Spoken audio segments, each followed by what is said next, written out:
In this new and improved video, we are going to talk about things to look for before you purchase a cargo camper. My cargo trailer that we've converted into this camper is the second cargo trailer that I've owned. The first one I had for, I think, about 13 years. A wheel bearing went. I ended up buying the trailer that I currently have that we made into the camper. Now, there's a big difference between those two trailers in terms of the quality. I was much younger. I knew I was going to use it for a number of years, so I went with a better built trailer, and it held up quite well. A lot of the talk you hear with these cargo trailers, everybody is directing you to go to the deluxe model rather than the standard model, and they're saying the standard models are junk. If you're looking at a cargo trailer conversion, you're merely going to use it as a recreational vehicle rather than being a full-time. Do you really need the absolute best in a trailer? That's my question. And that's why some of my recommendations tend to go against the public opinion that's out there on buying these ones, all tubular framing components and the heavy-duty skin. So in other words, if someone's only using it for the weekends, not going that far, then they may not need to put in all the expenses. Exactly. That's my trailer is not a top-of-the-line trailer. And I've used it pretty much every day for work for a number of years, and it's held up. So what are some of the things that people should consider before they purchase a cargo trailer? More expensive trailers, the skin is 30 thousandths of an inch thick. The cheaper trailers, the skin is like 24 thousandths of an inch thick. Now that's 6 thousandths of an inch difference in thickness. Can you see that difference? Yeah, if you looked at it from the edge, your eyes are strong enough to be able to determine a difference of 6 thousandths of an inch. And you'll feel it. And if you're using it relatively consistently, the 24 thousandths skin is probably going to show some rippling, what they call oil canning, versus the 30 thousandths, which is a little stiffer. So your 30 thousandths of an inch skin is going to maintain its appearance better and longer than the cheaper skin. Also, they talk about the wall stud spacing. Now, on the super deluxe trailers, the walls, the floors, and the roof are all, frame members are all spaced on 16-inch centers. Now, is that necessary? I don't think so. The roofs particularly, unless you're going to do something heavy duty with them, 2-foot centers is fine.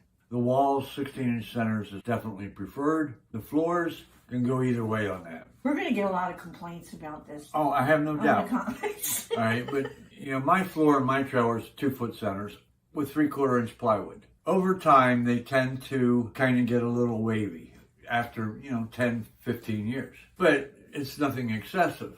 16-inch centers, it's definitely going to make for a much stiffer floor. For the most part, the 2-foot centers is adequate. Is it going to increase the longevity of the trailer? Maybe, but not by a whole lot. The floors generally rot out from being wet, not from the dimensions of the material that they're framed on. The roof material, I've seen a lot of these trailers now, they're using one-piece roof. My first trailer had a galvanized tin or steel roof on it, and after about 10 years, it started to get pretty rusty looking. So I ended up having to go up there and we wire brushed it and put one of those aluminized roof coatings that they used to use on the mobile homes in order to extend the life on it. Obviously, the seamless one-piece metal roof would be less problematic, but It's less likely to leak. less likely to leak because it's one piece. But my trailer that I have now, the roof appears to be more of I think it's an actual aluminum roof rather than a steel roof. It is 4-foot panels, so they're seamed, but they're seamed quite well, and the material that they use to seal it is a heavy-duty type of compound, and I've had no problem with it whatsoever. There's no sign of it leaking. It's not showing any mold or mildew, which some of the butyl rubber compounds that they use to seal some of the trailers did. My first trailer had a header cap. It was plastic though, not fiberglass, but it held up. My new trailer has a flat roof rather than the arched roof, and so there is no header cap there the way the construction is done on it. I do believe that interior trailers should be plywood rather than the OSB that they're using in a lot of them. They are using this material in the floors now that's more waterproof. It's called dry shield or something floors. And I don't have that much experience with it, but I can see that that would probably be desirable if this is something you're looking to keep for 20 years or you're driving it pretty consistently in wet locations. So this is the one you agree with completely? Yeah, I do agree that the 3/8 plywood is more desirable, and 3/4 plywood floor or the dry shield floor are the way to go. Everybody talks about the axles, and they talk about these Dexter rubber axles being so far superior to leaf springs.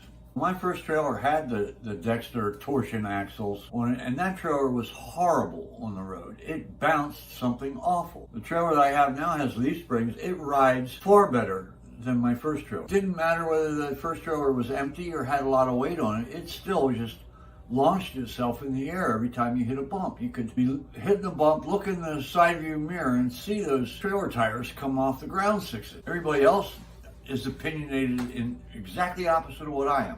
So the reality of it is, probably unless you own the trailer and you experience it firsthand, you're not going to be able to 100% foresee or forecast what your experience with a trailer is going to be like. Not everybody needs to own a Rolls Royce or a Mercedes or a Cadillac for transportation.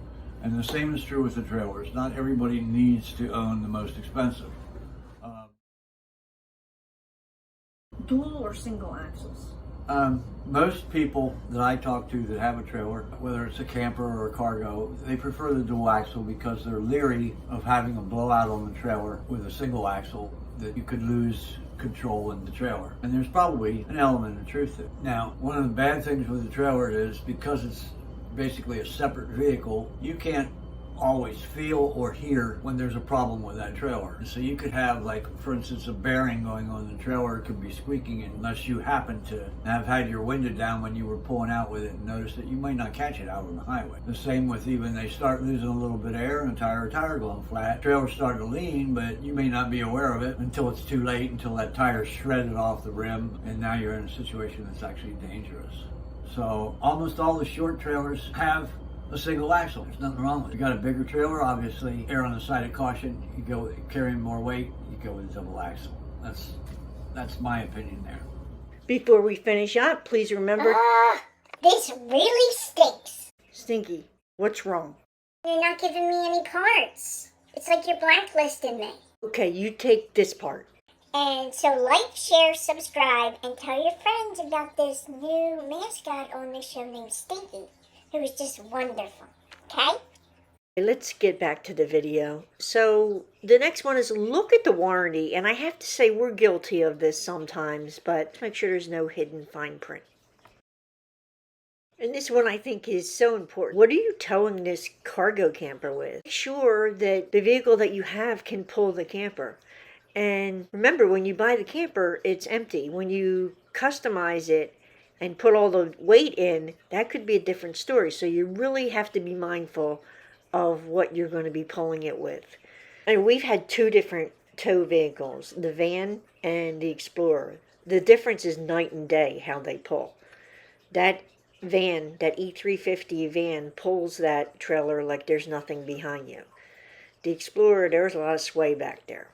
Hopefully we gave you some food for thought and some things to consider before you purchase a cargo camper. By the way, you're not crazy.